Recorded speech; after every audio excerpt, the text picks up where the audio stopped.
Estamos iniciando nuestro programa en este espacio donde hablamos de libros, de cultura, de temas relacionados justamente con lo que está ocurriendo. Lanzamientos de libros. Este es uno de ellos, Endulzantes, Peligros Silenciosos. El autor, Rodrigo Cruz, que hoy día nos va a acompañar. ¿Usted le parece interesante este tema? Quizá usted utiliza uno de los dos. Po.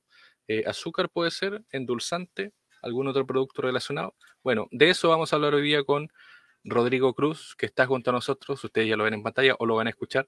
Y le agradecemos obviamente el tiempo. El libro es de Editorial Trayecto. ¿Cómo estás, Rodrigo? Bienvenido.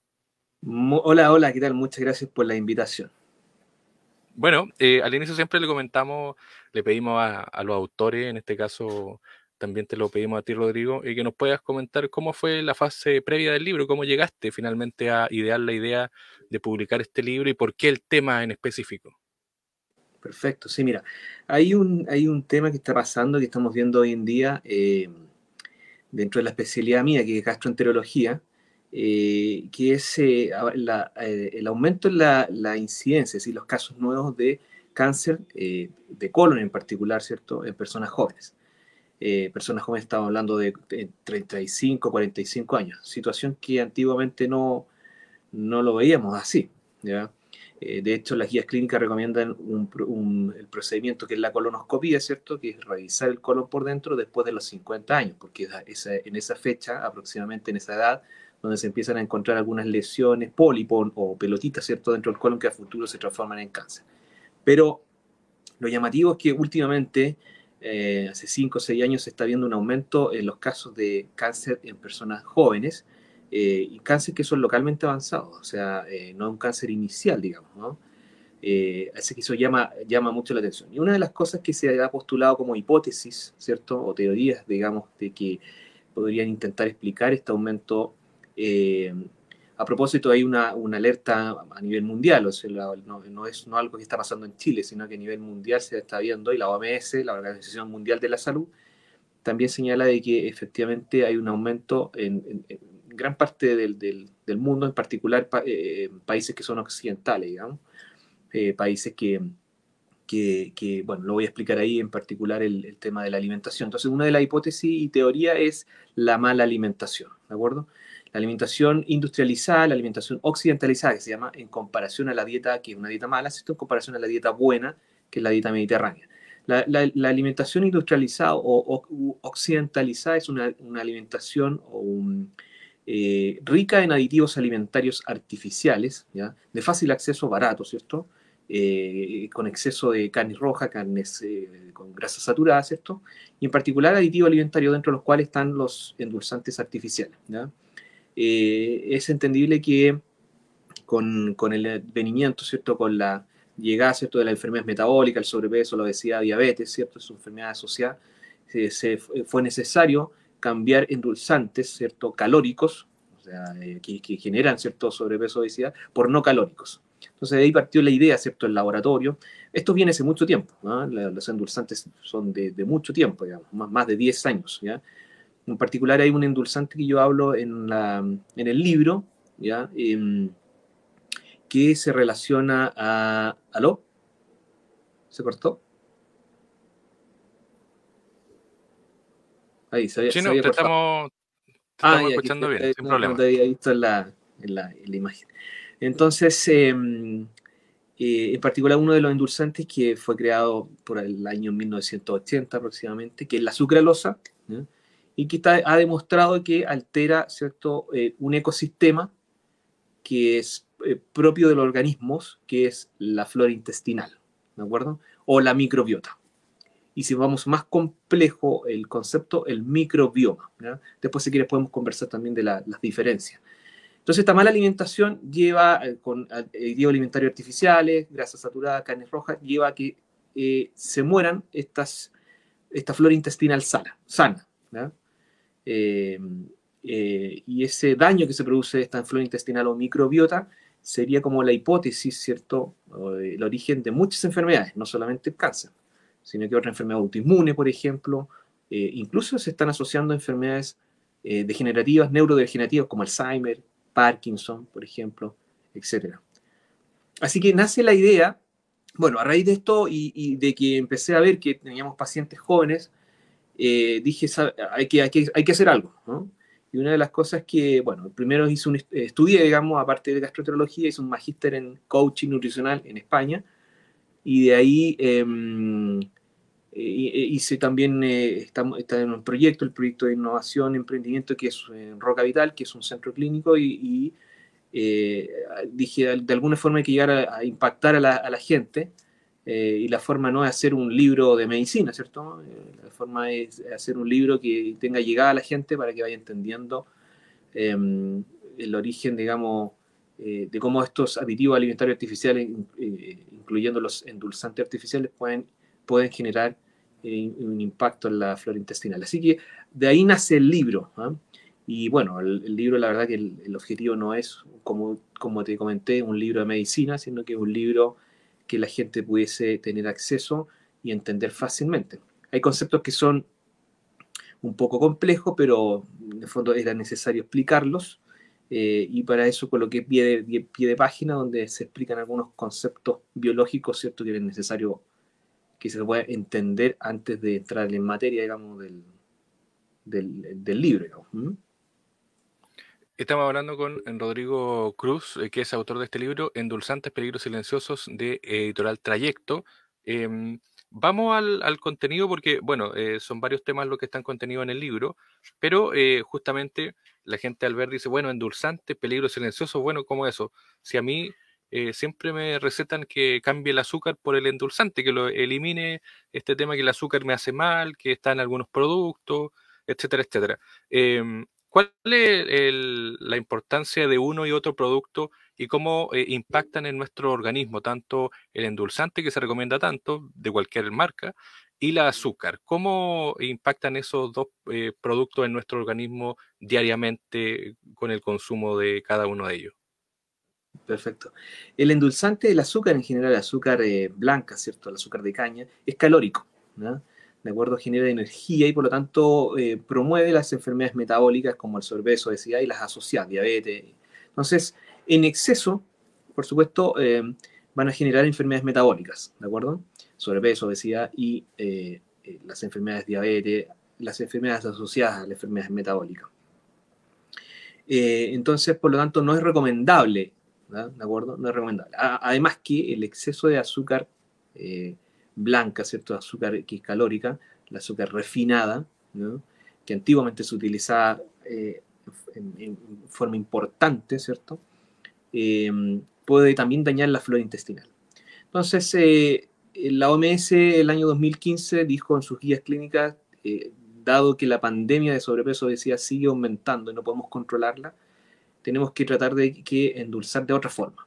Y esa otra forma es a través de endulzantes que son no calóricos. Y ahí en general los endulzantes no calóricos o los edulcorantes artificiales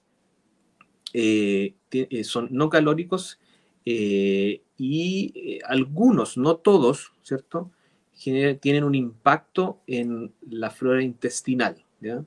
O en la microbiota, ¿de acuerdo? Por eso son peligros silenciosos, porque la verdad que afectan esta microbiota, no generan un impacto inmediato, sino que a largo plazo pueden producir enfermedades por el daño que se produce a la microbiota. Ahora, no todos los endulzantes o no todos los edulcorantes artificiales generan daño a la microbiota, ¿de acuerdo? Por ejemplo, el aspartamo, ¿cierto? El acesulfamo de potasio, que son edulcorantes artificiales que están en bebidas, ¿cierto? En bebidas gaseosas, etcétera, no llegan al colon, que es donde se encuentra este ecosistema de flora intestinal sana. Entonces, en teoría no debería producir daño, ¿no? Porque se absorben o se digieren. En cambio, la sucralosa, que es la más ampliamente usada, sí llega al colon, ¿ya? En forma intacta a este ecosistema. Y los últimos estudios han demostrado, estudios en animales, in vitro y en humanos, que sí genera daño y tiene un impacto negativo en la flora intestinal. Hablemos entonces también, porque bueno, el libro tiene varios contenidos y en una parte es muy interesante porque aparece la descripción de las enfermedades, tanto intestinales como también las otras, por ejemplo, diabetes, Alzheimer, cardiovasculares, envejecimiento prematuro. Em, ¿Cuán relacionado está, por ejemplo, el consumo de azúcar con este tipo de enfermedades? Y me gustaría también que me pudiera explicar, porque al inicio tú lo comentabas, el tema del colon, que a veces no sé si la gente le toma tanto el peso al impacto que tiene el colon en nuestro organismo, sobre todo por lo que tú decías, el deterioro del colon o el impacto que tienen ciertos alimentos en el colon también puede generar prematuramente, por ejemplo, en jóvenes cáncer, o también el no cuidado del colon genera problemas graves que muchas veces desconocemos. Exactamente. Mira, es muy interesante lo que está pasando hoy en día en respecto a la investigación científica. En el tubo digestivo, ¿cierto? Que va desde la boca hasta el ano, existen bacterias, ¿ya? Y conviven las bacterias buenas y malas. Hay un gradiente de menor a mayor, ¿ya? Hay menos bacterias la boca, en el esófago, en el estómago, ¿cierto? Porque el estómago tiene ácido. Y lo mismo que hay pocas bacterias en el intestino delgado. Gran parte de las bacterias, ¿cierto? O de la flora intestinal, porque hay que entender que la flora intestinal se compone no solo de bacterias, también hay virus, hongos y otras formas de vida, pero las más abundantes son las bacterias. Entonces, cuando nosotros nos referimos a microbiota, nos estamos generalmente, o flora intestinal, nos estamos refiriendo generalmente a las bacterias. Gran parte de estas bacterias están en el colon o el llamado intestino grueso, digamos, ¿de acuerdo? Es como un ecosistema, hay que pensar, por ejemplo, en un bosque, ¿cierto? Donde hay gran parte, ¿cierto? Y gran diversidad de microorganismos y de organismos. Lo mismo ocurre en el colon. Hay una gran diversidad de bacterias de distintas especies, ¿ya? Probablemente han escuchado, ¿cierto? El género que son los lactobacilos, las bifidobacterias, ¿cierto? Hay cerca de miles de especies de bacterias, ¿de acuerdo? Y aquí conviven las bacterias buenas y las malas. Las bacterias buenas, ¿cierto? Producen o fabrican productos que son saludables para el intestino, para la barrera intestinal, ¿de acuerdo? La cual esta barrera debe estar íntegra, debe estar muy fuerte, yo digo, ¿ah?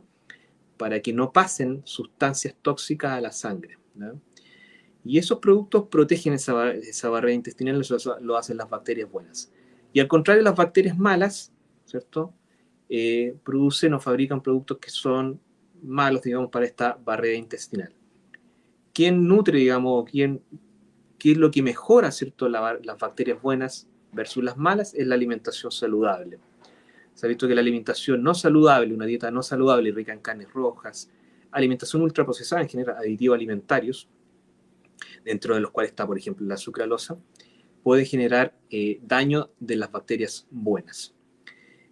Por eso es tan importante mantener ese ecosistema sano en el intestino, porque los últimos estudios han demostrado de que al alterar este ecosistema, que es lo que se conoce como microbioma, ¿de acuerdo?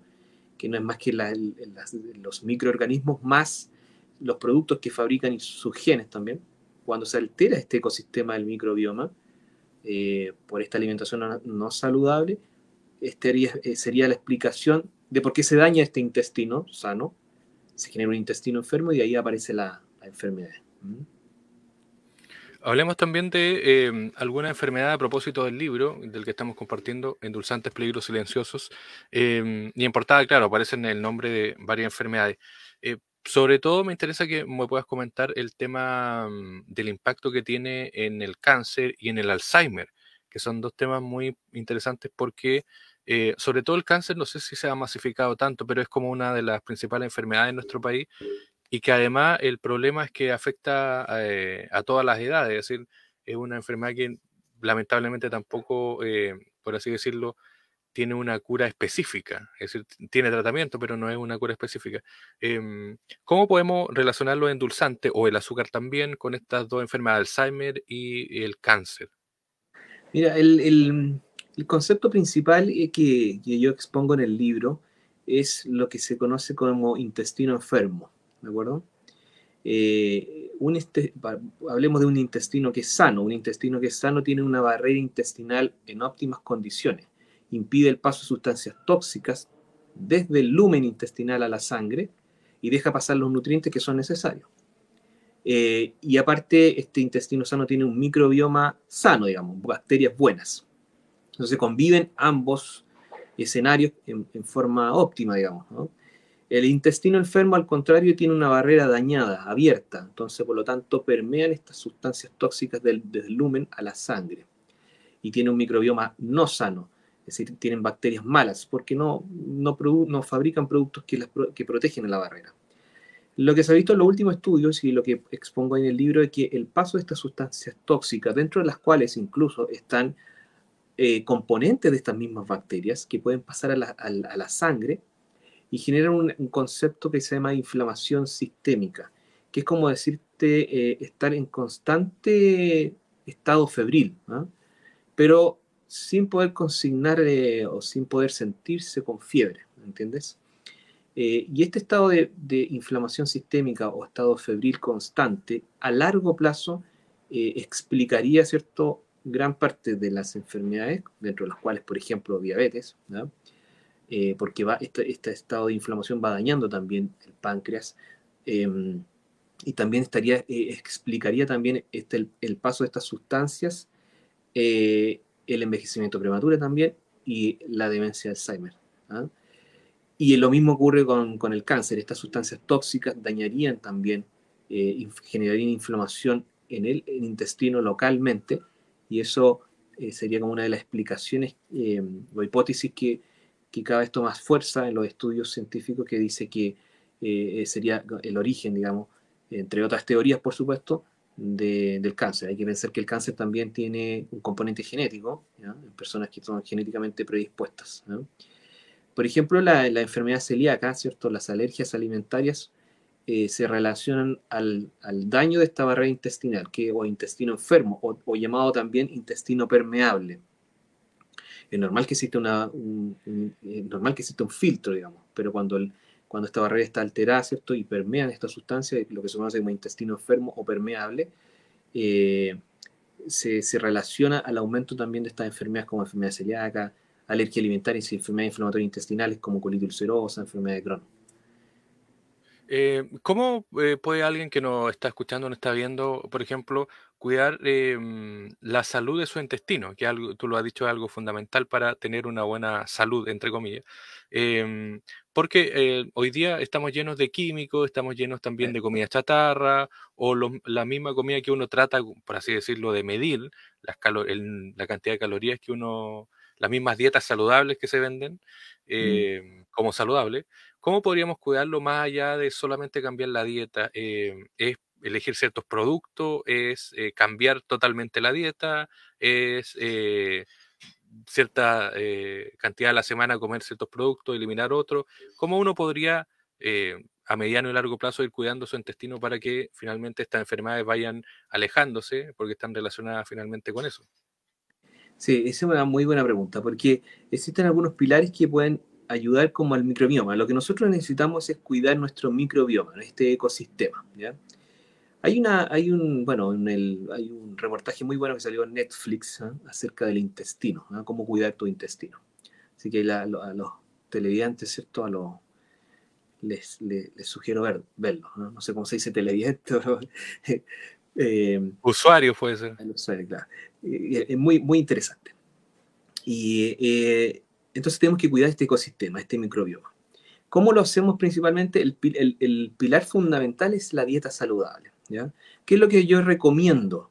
Yo recomiendo, y por eso lo expongo también en el libro como reflexión final, es que la gente debe acostumbrarse a leer los ingredientes de los productos que compran en el supermercado, que consumen, ¿no? Estamos acostumbrados solamente a guiarnos por los sellos, que no es malo, ¿cierto? Es lo mismo que el etiquetado nutricional, que dice cuántas calorías, etcétera, hidrato de carbono o grasas saturadas, pero rara vez vemos los ingredientes, ¿ya? Entonces, la sucralosa, por ejemplo, ¿ya? Como expongo en el libro, altera este microbioma. Por lo tanto, si la persona, ¿cierto?, va a comprar en el supermercado, puede abstenerse, digamos, a consumir alimentos que tengan este tipo de edulcorante. ¿De acuerdo? Lo interesante de los estudios, y eso lo pongo también en hincapié porque muchas personas me han dicho, ya sí, pero yo consumo muy poco de sucralosa. Lo que pasa es que los últimos estudios han demostrado que pequeñas dosis, incluso dosis mínimas, sí generan impacto también en la microbiota. Así que eso también es interesante, ¿ya? Leer los ingredientes, ¿de acuerdo? Consumir una dieta saludable mediterránea. Es el tipo de dieta ideal, ¿ya? Hay muchos estereotipos de dieta hoy en día. Están las dietas veganas, vegetarianas, con exceso de grasa, cetogénica, etc. La número uno es la mediterránea, ¿ya? Dieta que combina en general todo, ¿ya? Pero de preferencia todo lo que tenga harta fibra, frutas, verduras de la estación, cereales integrales, frutos secos, lácteos, alimentos fermentados, ¿de acuerdo? Que eso es todo lo que te estoy contando le encanta a la microbiota, ¿no? Le encanta, digamos, ¿no? Se nutren a través de eso, ¿ya? Entonces el pilar fundamental es dieta saludable, ¿ya? Se ha visto que cambios profundos y rápidos se pueden obtener del microbioma no sano al sano, ¿cierto? Con este cambio de la dieta saludable. Te puedo decir, por ejemplo, que una persona que consume un día, ¿cierto? Decide cambiar su estilo de vida y empieza a consumir frutas, verduras, alimentos que son fermentados, ¿cierto? Fibra dietética, ¿ya? Que están los cereales integrales, fruta, verdura, etcétera, puede lograr hacer cambios rápidos de su microbioma no sano al sano, ¿de acuerdo? Y ahí mantenerse, digamos, ese microbioma sano para optimizar, ¿cierto? El fin final es, el fin, ¿cierto? Es mantener esta barrera intestinal sana. Eso es el número uno, el pilar fundamental de la dieta saludable.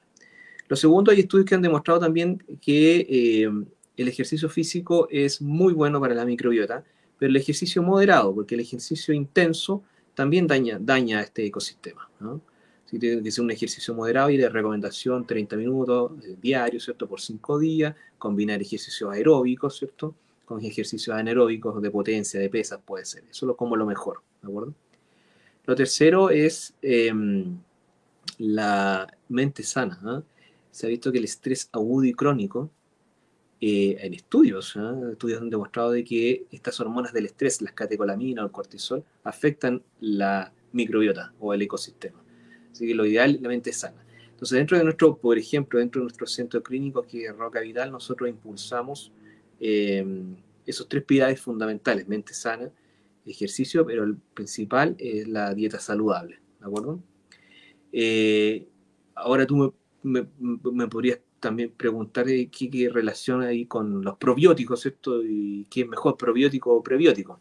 Pues eso es muy interesante lo que está pasando hoy en día y cómo se está convirtiendo la tendencia, digamos, hay una tendencia ya no es tanto el probiótico, sino que más el prebiótico. ¿Y cuál es la diferencia ahí? ¿Cuál es el impacto que tiene cada una de ellas pensando en, por ejemplo, las edades también? Porque, claro, uno podría, por ejemplo, eh, no sé si es más fácil más joven o más adulto poder cambiar la dieta. También está, me imagino, el tema de los gustos o lo que sucede también con la gente que tradicionalmente tiene una cierta dieta que por obligación o por costo también adquiere ciertos productos que son más baratos o que finalmente están al alcance del bolsillo. Exacto. Mira, en general, la fibra dietética es el elemento preferido por la microbiota o por este ecosistema. ¿De acuerdo? Entonces, y la fibra dietética la encontramos en cosas tan simples, te lo digo, digamos, como por ejemplo, cambiar el pan refinado, ¿cierto? Por un pan integral, por ejemplo. ¿De acuerdo? Acostumbrarse a consumir el pan integral. ¿De acuerdo? O otro tipo de cereal integral, por ejemplo, vamos a poner un caso muy simple, la gente, no sé, quiere consumir una lasaña, ¿cierto? Las lasañas se puede hacer perfectamente con fideos, ¿cierto? O con harina integral, ¿cierto? Ahí, el integral se refiere que el grano está íntegro y tiene fibra, ¿no? La refinada se pierde la fibra, ¿no? Se hacen procesos, digamos, industrializados que hacen perder la fibra. Las frutas y verduras, de todo tipo de fruta y verdura, eso es lo que dice la dieta mediterránea, consuman de todo tipo de fruta y verdura, eh, desde las más baratas hasta las más caras, digamos. Ahí hay harta fibra dietética, ¿de acuerdo? Alimentos fermentados, el yogur, por ejemplo, el yogur, ¿cierto? Es un alimento fermentado, ¿te fijas? Ahora, ¿qué es lo que yo recomiendo? Revisar, porque muchos de los yogures, ¿cierto? Vienen con aditivos, colorantes, ¿cierto? Etcétera. Entonces, revisar que uno que está comprando en el supermercado. Ahora, lo que tú dijiste es muy, muy interesante porque la impronta de este ecosistema, la impronta de una microbiota sana versus una no sana, se obtiene en la infancia. Por eso es perentorio importante que los padres, ¿cierto?, que están alimentando a sus hijos, sepan que desde pequeños tienen que alimentarlos bien. Eh, y no con alimentos ultraprocesados, no con alimentos que vienen con muchos colorantes, que tienen sucralosa, que tienen edulcorantes artificiales, aditivos alimentarios artificiales. Eh, claro, para la industria alimentaria es mucho más fácil tener un producto que dure años, ¿cierto? Y que tenga un sabor, ¿cierto? Y un color específico, un tema de, ¿cierto?, de la industria alimentaria, pero lamentablemente se está viendo que esto altera estos ecosistemas y están apareciendo más enfermedades. Entonces, la dieta saludable es como el pilar fundamental. Entonces, yo te podría decir que sí, claro, la alimentación ultraprocesada es barata porque para eso se diseñó. Alimentos baratos, de fácil acceso, eh, con excesivos aditivos alimentarios para que duren por mucho tiempo, pero generan daño, ¿no? Ahora, fruta y verdura tampoco es tan caro, ¿no? Entonces, lo mismo que algunos alimentos fermentados, ¿no? Así que bueno, ahí yo recomiendo que se apoyen por un nutricionista, ¿cierto? Un coach, un nutricional que les pueda orientar, ¿cierto?, a hacer menús saludables, ¿no? Porque yo creo que te pasa a ti y a mí también me pasaba antes de estudiar este magíster en coaching nutricional, que la verdad es que uno va al supermercado y compra lo más fácil, ¿cierto?, para hacer y deja de lado las frutas y verduras o los alimentos fermentados, etcétera. Hoy en día hay tantos elementos orgánicos, ¿cierto?, fermentados que sirven, ¿no? Yo creo que si uno saca las cuentas, digamos, de la compra del supermercado, probablemente se van a dar cuenta que efectivamente andan similar los costos, ¿no? Hay que hacer el cambio, yo creo, ¿no? Estamos hablando con Rodrigo Cruz, que es autor de este libro, Endulzantes, Peligros Silenciosos, que está relacionado también, bueno, ustedes lo van a encontrar en el libro, con el cuidado de este tracto digestivo, como decía Rodrigo, también con todo el tema de esta flora que está al interior, que es como una especie de bosque, ¿no es cierto? Que uno si lo Esto. cuida va a poder seguir manteniendo una buena salud. Por último, Rodrigo, tú que obviamente también atiendes pacientes, tienes ahí tus labores como doctor, ¿qué es lo más común que ves en cuanto a enfermedades relacionadas, por ejemplo, con el tema de las dietas y con el consumo de alimentos? ¿Y en qué edades también se ve estas enfermedades, estos problemas? Porque algunos creen que solamente ya de adulto o de adulto mayor, pero tú lo comentabas al inicio, el cáncer se ha vuelto un tema problemático también para gente joven. Exacto. Mira, en la consulta normalmente lo que estoy viendo, por ejemplo, en la consulta del centro de Roca Vital que tenemos ahí, lo que vemos son personas que tienen daño de su microbioma intestinal, ¿ya? O la microbiota. Es un concepto biológico que se conoce como disbiosis, ¿ya? Que es la alteración en la abundancia, ¿cierto?, en la cantidad, ¿cierto?, y diversidad de las bacterias buenas. Y empiezan a aparecer las bacterias malas, ¿ya? Desaparecen las bifidobacterias, desaparecen los lactobacilos y se quedan las bacterias malas, ¿no?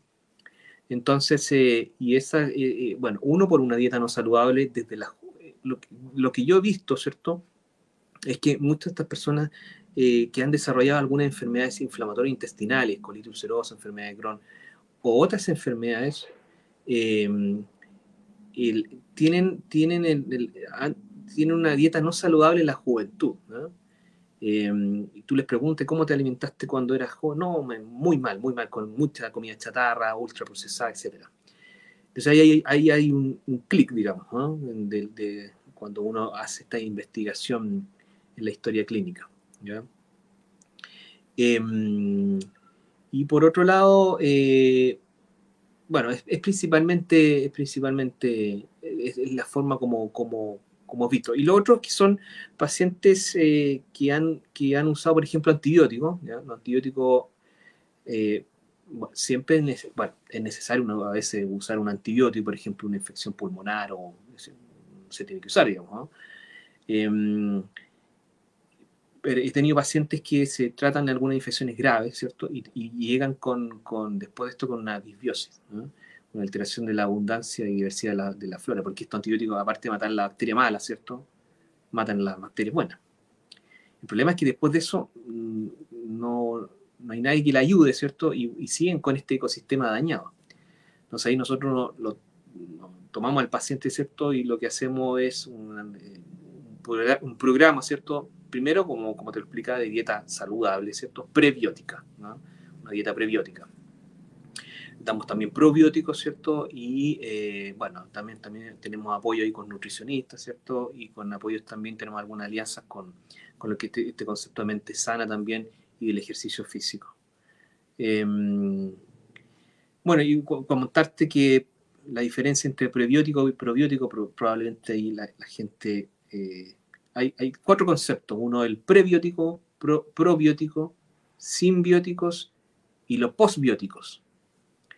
Vamos a partir del prebiótico. No, partamos primero del probiótico, que la gente yo creo que conoce más. Probiótico, la O, ¿cierto? Son microorganismos que dados en cantidades suficientes tienen un efecto bueno para la salud, ¿de acuerdo? Entonces a veces la gente compra el lactobacilo, ¿cierto? Toma la cápsula de lactobacilo, bifidobacterio, pero sí tienen que ser en cantidades suficientes. A veces ahí vienen cápsulas de probiótico y te dicen que tienen menos de miles de millones de bacterias. Eso no sirve, porque cuando uno toma el probiótico se mueren estas bacterias en el estómago que tiene ácido, ¿de acuerdo? Entonces, de partida tienen que tener más de mil millones de bacterias para que tengan un efecto real y puedan alcanzar el colon, que es lo que uno quiere, ¿de acuerdo? Hay muchos probióticos en el mercado, por eso también hay que revisar, ¿de acuerdo? Hay unos que tienen buena evidencia, otros no tienen evidencia científica.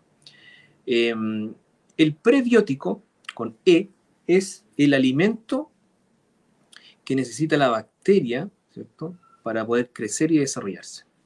Entonces ahí probablemente han escuchado, ¿cierto?, la alimentación prebiótica. Y ahí el mejor alimento de lo que hemos conversado es la fibra dietética fermentable, ¿ya? Y los alimentos fermentados, donde los que más utilizan ahí las bacterias, ¿de acuerdo? Ese es el alimento. Después tenemos el simbiótico, que es la unión entre un probiótico y un prebiótico, digamos. Es la bacteria, por ejemplo, con el alimento, ¿ya? Y interesantemente hoy en día está saliendo el concepto a la luz de postbiótico, es decir, los productos que fabrican estas bacterias que mejoran la barrera intestinal, ¿de acuerdo? Por ejemplo, eso hay los ácidos grasos de cadena corta, que lo explico en el libro, que es, por ejemplo, el butirato, ¿no? Esos son los postbióticos. Ahí está una pincelada, digamos, un poco simple para que la gente entienda. Rodrigo Cruz, endulzantes, peligros silenciosos. Todo el contenido, lo que no hemos alcanzado a hablar, el tema de las enfermedades, están también relacionadas, diabetes mellitus, cáncer, enfermedad celíaca, Alzheimer, obesidad, todo también como el cuidado de lo que decía Rodrigo con los prebióticos, probióticos, todo lo relacionado también con el tema de este cuidado que tenemos que tener, sobre todo de la flora intestinal, del colon, que es tan importante. Todo eso está aquí en este libro. Si usted lo quiere buscar, es de Editorial Trayecto, Rodrigo Cruz Navea, Endulzantes, Peligros Silenciosos. Ahí está el libro, si lo quiere buscar, porque está el complemento total de la conversación que hemos tenido hoy día. Rodrigo, 1.000.000 de gracias por tu tiempo y gracias también por Sí, compartirnos parte de tu conocimiento. sí, por supuesto, muchas gracias.